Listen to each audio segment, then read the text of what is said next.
Para mim é uma alegria enorme compartilhar algo com vocês nessa tarde. Quantos aqui estiveram em Ponta Grossa? Foi maravilhoso, foi uma convenção extraordinária, amém? E esse ano, 2025, nós teremos de novo. E eu espero você lá. Vamos lotar aquela igreja, vai ser algo extraordinário para a honra e glória do nosso Deus. E nós vamos impactar. Aonde nós colocarmos os nossos pés, o Senhor vai ser exaltado em nome de Jesus. Eu quero compartilhar uma palavra com você que tem como título 3 homens e um destino. Quero que você abra sua Bíblia em Daniel, capítulo 3. Glória a Deus. 3 homens e um destino. É um texto muito conhecido, tenho certeza que você já leu ele algumas vezes. Talvez você já tenha ministrado na sua célula sobre esse texto. Mas eu quero também compartilhar algo que esses 3 homens de Deus fizeram.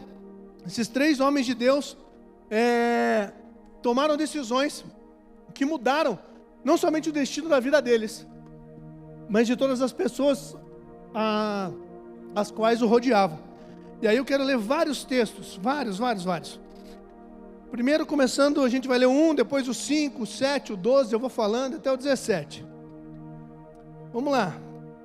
1 de 3, Daniel 3, versículo 1. O rei Nabucodonosor fez uma imagem de ouro de 27 metros de altura e de 2 metros e 70 centímetros de largura.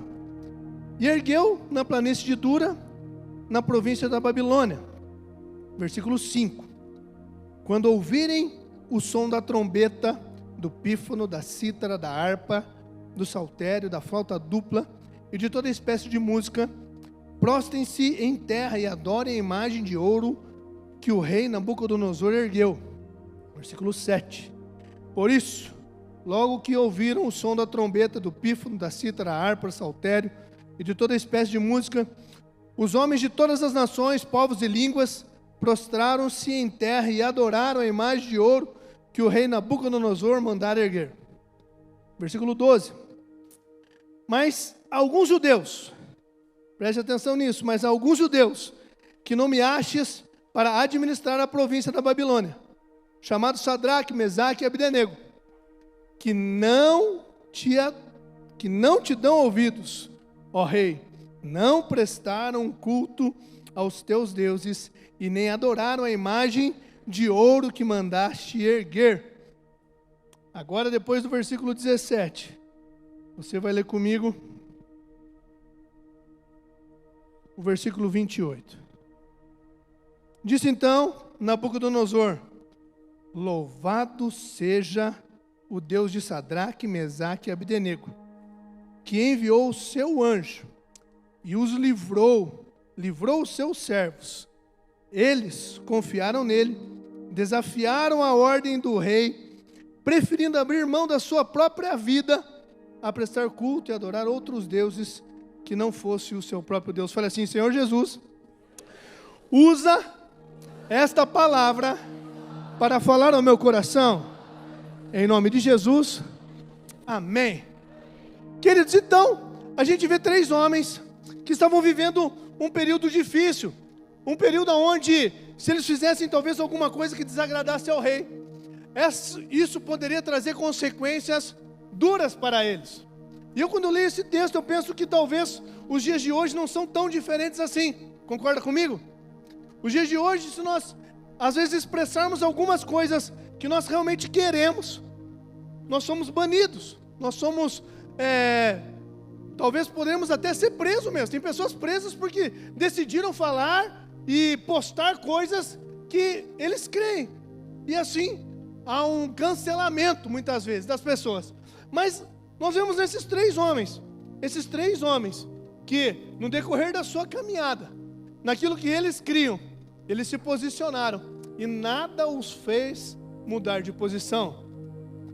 Nós precisamos entender que a vida do cristão, esse homem, essa mulher, esse jovem, essa criança, esse adolescente, que faz parte dos nossos vínculos familiares ou da nossa igreja, eu e você, nós precisamos entender que nada pode fazer a gente arredar o nosso pé daquilo que nós cremos.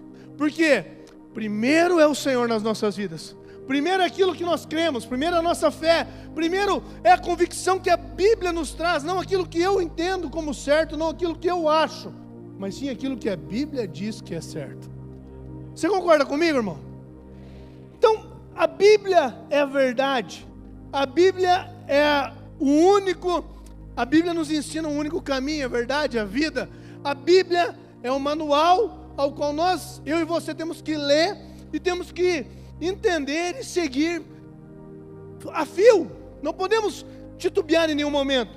Mas esses grandes homens de Deus, no versículo 12, nos ensina que eles amaram mais a Deus do que a própria vida. Também nesse texto que nós lemos aqui, nesse último versículo, versículo 28. Eles amaram mais a Deus do que a própria vida.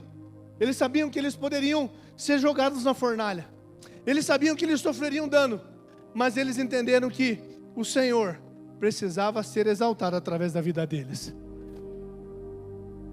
Eu lembro que existem várias histórias de homens e mulheres avivalistas cheios do Espírito Santo que correram, foram pregar em lugares onde o Evangelho era proibido e sofreram por isso, mas também viveram grandes milagres por isso. Eu lembro de um chamado irmão André. O nome dele é André Vanderbilt. Talvez você tenha conhecido e você leu algum livro sobre ele, que é o contrabandista de Bíblia. Quantos milagres de Deus esse homem viveu por amar mais a Deus do que a sua própria vida. A biografia dele diz que um dia ele estava passando uma aduana para chegar num país onde não podia levar Bíblia, e ele com aquele Fusca azul, ele estava cheio de Bíblia em todos os lugares daquele carro, sozinho, ele e as Bíblias. Aí a aduana ali, o policial para ele, chama a atenção dele, olha, fala assim: eu quero olhar o seu carro, quero ver se há alguma coisa aqui. E aí naquele momento ele fecha os olhos e fala: uau, Senhor, segue esse policial, faz algo, Senhor, essas Bíblias precisam chegar lá. Eu preciso chegar lá, eu preciso pregar, essas Bíblias precisam alcançar o propósito que elas têm. E aí ele sai do carro, o policial começa a mexer, chama um outro policial e começam a olhar o porta-mala, todo o carro inteirinho, começa a vasculhar o carro. E daqui a pouco eles chamam o André. Fala assim: ei, senhor, vem cá. Vem cá. Ele pergunta o quê?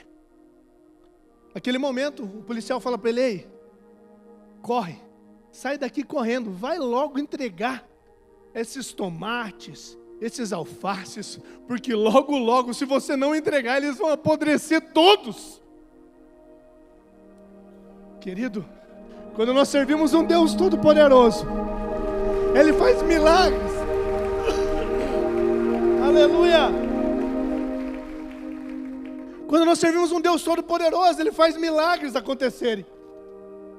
E é isso que nós temos que entender, que quando nós amamos a Deus acima de todas as coisas, e nós estamos cumprindo o propósito dEle, não tem nada que te impeça.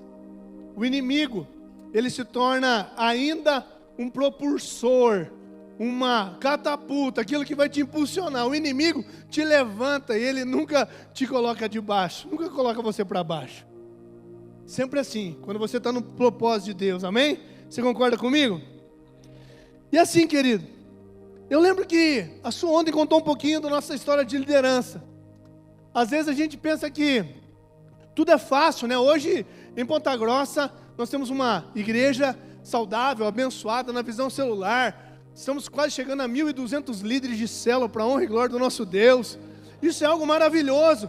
Vou fazer um congresso de homens porque nós temos 300 líderes de homens. Tem homens aqui, não? Isso é lindo, homens liderando, homens sacerdotes, cheios do Espírito Santo, direcionadores da sua casa. E assim, nem sempre foi assim.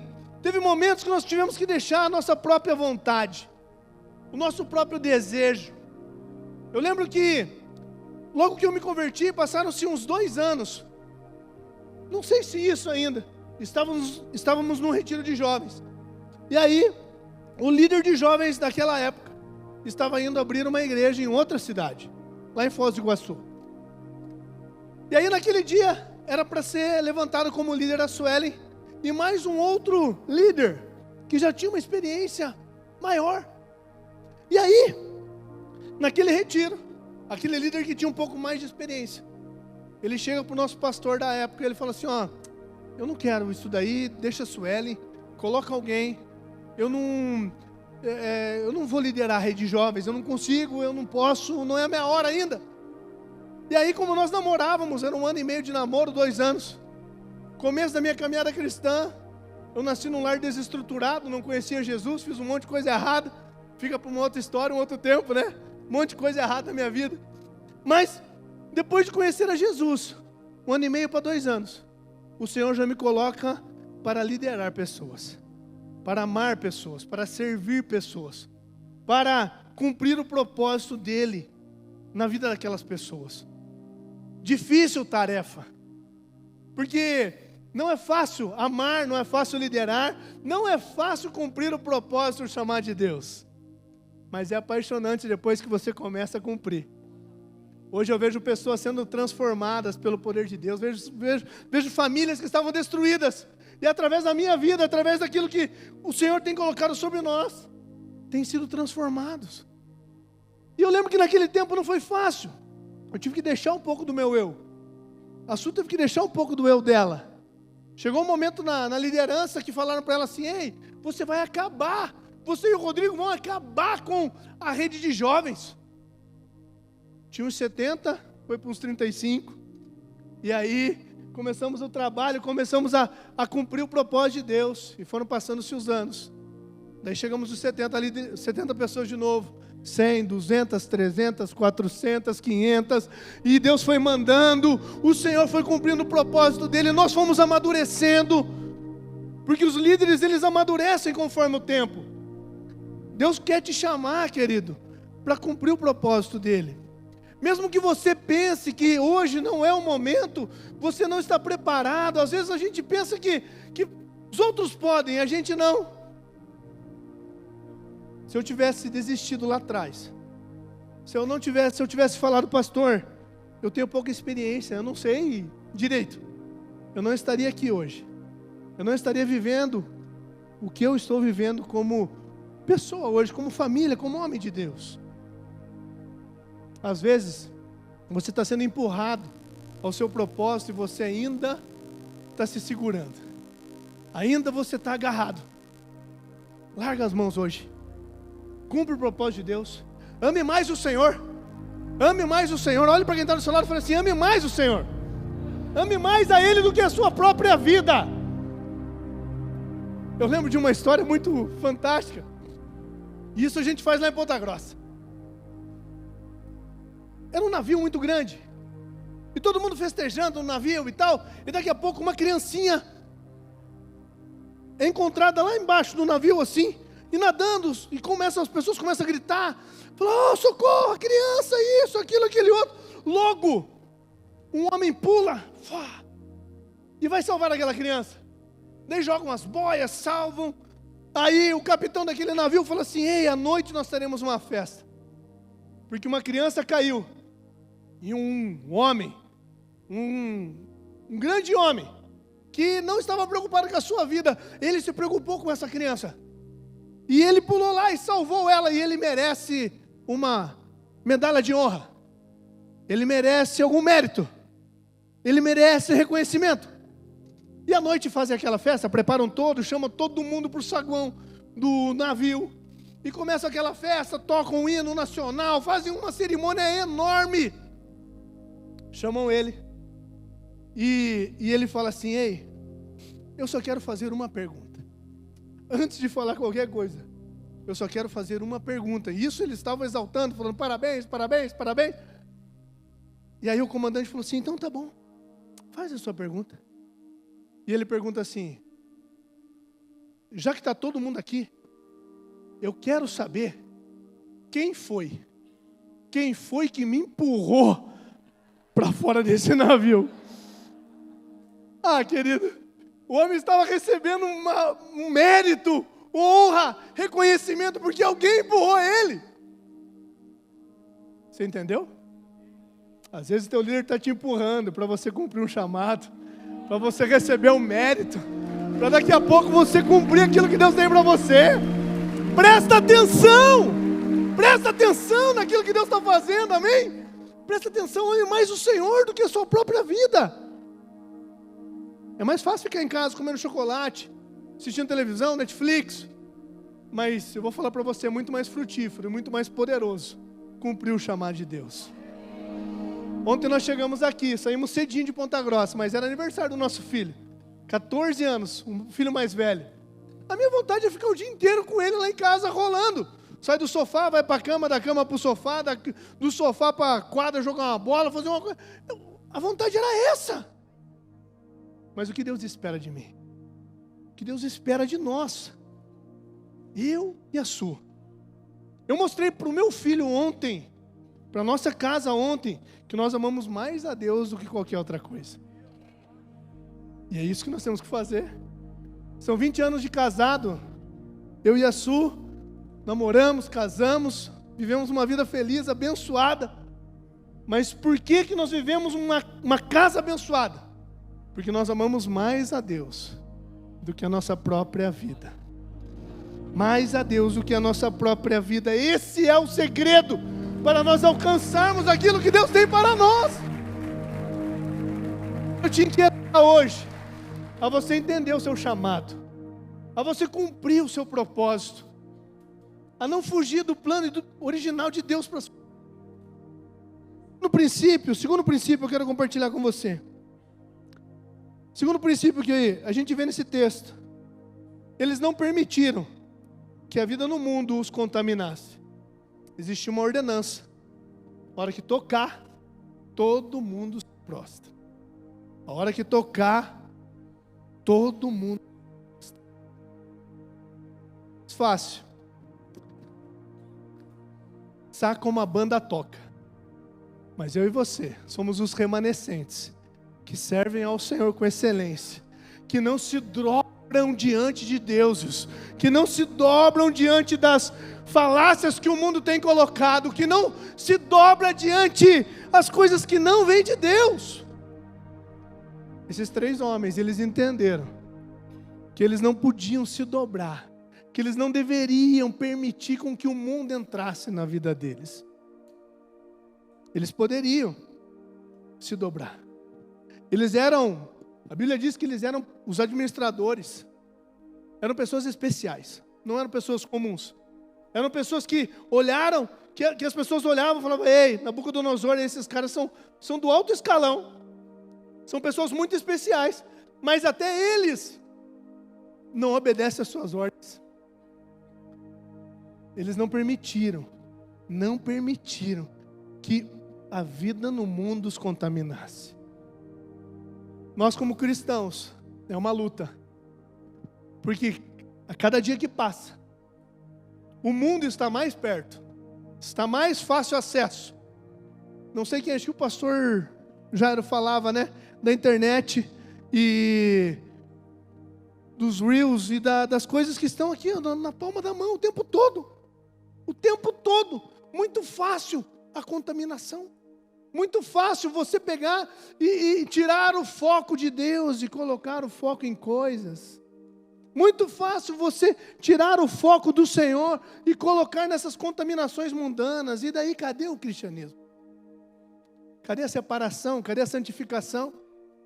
Cadê o propósito de Jesus sobre as nossas vidas? Esses 3 homens, eles não permitiram que o mundo os contaminasse. Olhe para quem está do seu lado e fale isso. Fale assim: não permita que o mundo te contamine. Aliás, olha aqui, presta atenção. Seja luz, seja sal aonde você está. Aonde você estiver, aonde Deus te colocar. Ah, querido, dê um bom testemunho. Fale do amor de Jesus. Pregue, ore, faça algo diferente. Nós somos uma igreja, eu falo eu e você, nós somos uma igreja de avivamento, cheio de avivalistas, líderes de sucesso, excelentes naquilo que fazem, que não tem como ver alguém sofrendo e ficar de braço cruzado. E é nos mínimos detalhes, querido, nos mínimos momentos da nossa vida. Eu lembro que um dia nós voltando para casa, lá atrás faz tempo, ainda tinha aquelas locadoras de fita cassete, né, de vídeo, VHS, né, não é cassete, VHS. E aí nós paramos na padaria para comprar algo, e um amigo meu era dono de uma locadora dessa, e a Su foi conversar com ele um pouco, e a Su olha para mim, e olha para ele, e ele fala assim, eu tô com uma dor nas costas, e eu saindo com os pães assim, falando, amor, vamos embora. E a Sueli falou assim, não, você está com dor nas costas? O Rodrigo, quando ora, a dor nas costas vai embora. Lá em casa ele faz direto isso comigo, não quer que ele ore por você? Eu falei, ai Deus. Mas é nessas pequenas coisas, querido, que Deus nos usa. É nessas pequenas coisas que Deus acha a gente filho mesmo. Porque filho de Deus é doido. É na rua mesmo que você ora. É assim mesmo, é desse jeito. E para honra e glória do nosso Deus, o que aconteceu? Eu orei por ele e ele saiu abençoado. Até hoje a gente se encontra. Ele, Rodrigo, tudo bem, cara? Eu lembro. Mas isso só acontece se você não se contaminar. Se você naturalizar as coisas, começou a cheirar carne. Se você naturalizar, começa a cheirar carne demais. Então espiritualize, viva uma vida espiritual. Viva uma vida poderosa em Deus. Não olhe para as coisas naturais de forma natural, olhe de forma espiritual. O que tem por trás disso?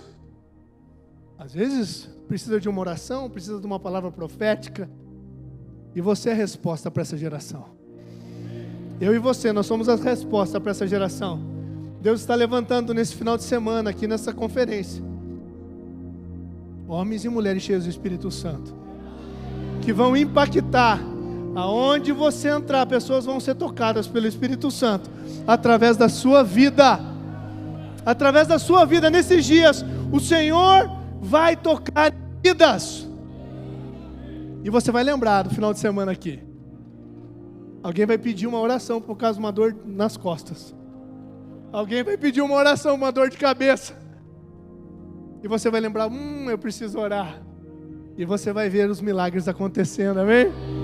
Quantos aqui acreditam? Aleluia! Não permita, querido. E eu lembro que um dia eu assisti numa entrevista. Uma entrevista de um homem chamado Marcos Pontes. Ele foi ministro no governo anterior, hoje ele é senador. E ele tinha uma mãe muito sábia. Não sei quem escutou, e eu até fico pensando, eu acho que essa mulher é uma pastora, né? É uma mulher muito sábia. Eu chamo ela de pastora Zuleika. Porque ele foi essa história toda fez com que eu entendesse que a mãe, a voz profética, uma palavra profética de uma mãe sobre um filho, é algo muito poderoso. É extraordinário demais. Esse menino, eu não lembro bem a idade, mas ele trabalhava numa oficina mecânica, Marcos Pontes. É um testemunho verídico, depois você pode procurar na internet. E o mundo falava para ele que ele era pobre, filho de faxineira, de mecânico, ele não seria nada, e não seria ninguém. Ele não seria ninguém. Onde ele trabalhava, a oficina, tinha um dono que chamava Alemão. E aí o Alemão falou para ele, quando viu ele estudando um pouco sobre aviação, o Alemão olhou para ele e falou assim, cara, o que você está fazendo com esses livros aí? Aqui nós somos uma oficina mecânica, vem trabalhar, vamos, deixa aí. E ele falou assim, não, Alemão, eu ainda vou ser piloto de avião. E aí o Alemão olhou e falou assim, você? Filho da Zuleika? Filho do fulano? Isso daí é pra gente rica, irmão. Larga a mão disso e vamos trabalhar. Termina o expediente, ele volta para casa. Ele chega em casa todo desenchavido, cabisbaixo. Chama a mãe e fala assim, mãe, vem cá um pouquinho. O alemão falou que para ser piloto de avião precisava ter nascido numa família rica. Isso daí, o alemão falou que não é para mim, porque a gente é pobre, humilde. Então, eu acho que eu vou acabar com esse sonho, mamãe. E aí ele diz que a mãe dele se abaixa. E fala assim, o quê?